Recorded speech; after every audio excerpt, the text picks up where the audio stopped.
Welcome back, guys. We have actually quite a big update. They call it a minor patch here for Helldivers 2, but there's some pretty big changes that they are making here. So let's jump into new content that's coming in the future, as well as what they have already sent out for PC and PS5. All these have already been pushed out. So major updates: planetary hazards are active now. Many planets now have additional environmental challenges that will appear at random while you are deployed, from fire tornadoes to meteor showers and many more. For balancing eradicate missions now require more kills and enemies spawn more often. The time to complete the mission was previously shorter than intended and should now usually take twice as long to complete. Here are some of the big buffs and nerfs that they're doing with the weapons here. Primary, secondary, and support weapons. Breaker decreased magazine capacity from 16 to 13 and increased its recoil from 30 to 55. The Railgun, I've already seen comments about this guy, decreased armor penetration in safe mode, decreased damage against durable enemy parts. For the flamethrower, they buffed it, increased damage per second by 50%. The laser cannon increased damage against durable enemy parts and increased armor penetration, as well as improved ergonomics. For the Punisher, they increased the total ammo capacity from 40 to 60, increased staggering force, increased damage from 40 per bullet to 45 per bullet. And lastly here for the weapons, Breaker, Spray and Pray increased armor penetration, increased fire rate from 300 to 330, increased number of pellets from 12 to 16 per shot, and decreased magazine size from 32 down to 26.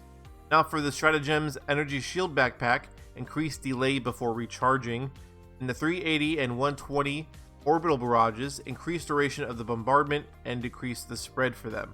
So looking at these, the Breaker got a nerf, Railgun looks like it got a bit of a nerf, Flamethrower got a buff though, Laser Cannon got a buff, Punisher and the Breaker. So I think they're just kind of trying to make things more viable, than they are currently.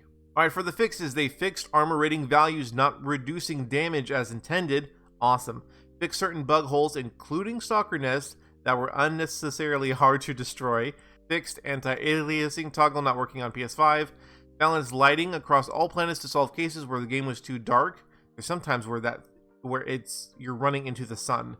Improved flashlight efficiency. Increased visibility during sand rain weather on Erida Prime.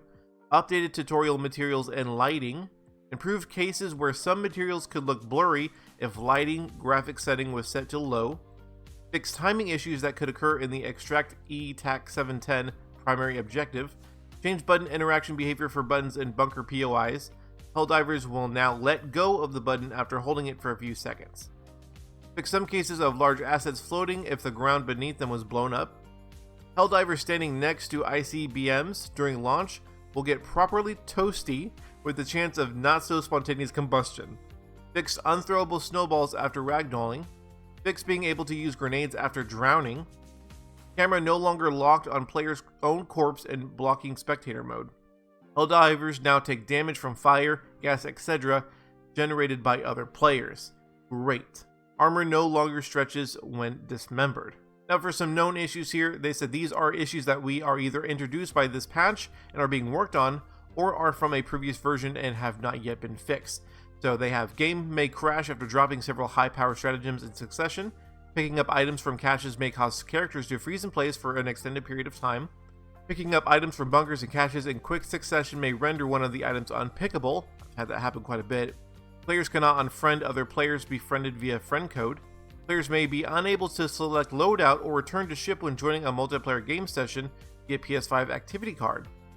Mission objective HUD displays different numbers for client and host during some missions.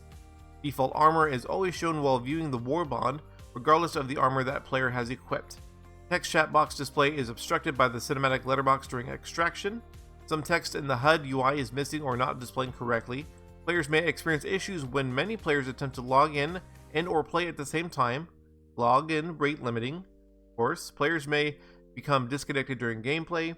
Various UI issues may appear when the game interacts with servers. And lastly here, some games may not be joinable by others for a short period of time. So a lot is happening here. Buffs and nerfs, the fixes that they are changing, the known issues though, there's still quite a bit of known issues going on. This is, they call it a minor patch, but I say this is a pretty big one. But I also want to talk to you guys about content that's upcoming. I'm sure you have all seen the mech suit. Now, they said the XO-45 Patriot exosuits are in full production in the factories at Team Quan, I don't know if that's how you say it, ready for deployment on the battlefield soon. Now, I know a lot of people that are veterans that have been playing this game for a long time. In the first one, they have discussed, their feelings about the mech suit that was in that game, and they know that a lot of new players that are coming to the game for the first time are going to want to get their hands on this. But a lot of them, veterans that have been around for the game for a while, have said, they're not all the hype that I think a lot of people are thinking that they're going to be. They're big, they're slow, they're clunky, they're fun, but they said that they think the hype is going to die down from these mech suits, once people actually get in them and start rolling around and shooting stuff down. I'm still excited for it. It's going to be something new on the battlefield, so I'm excited for it. I'm of course going to try one myself, but those should be rolling out soon, so we'll see. So another thing from GameLeak, there has been some FAQs going on Discord with the devs. When is the next Helldivers 2 content update? GameLeap said, with Helldivers 2 being out for a few weeks at this point, players are already wondering when the next big content update is coming to the game.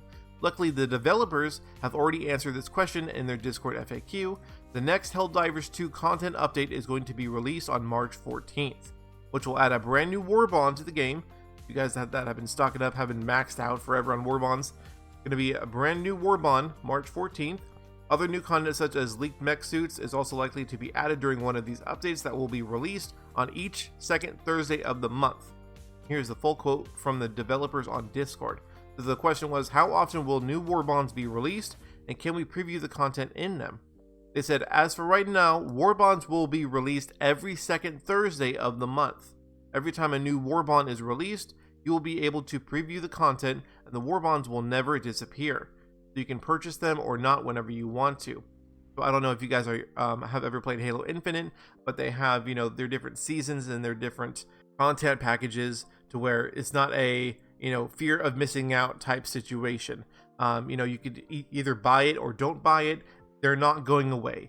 It could be 6-8 months, and there's still going to be the same Warbonds that are coming out in the next couple weeks, couple months.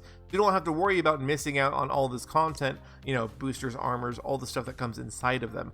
So I think that is really awesome. So down in the description, I'm going to post a link to the GameLeap article there, and also to the patch notes here as well, so you guys can read through them.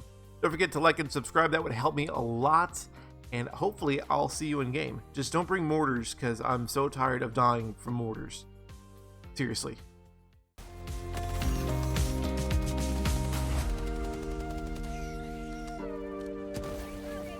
There, holy shit.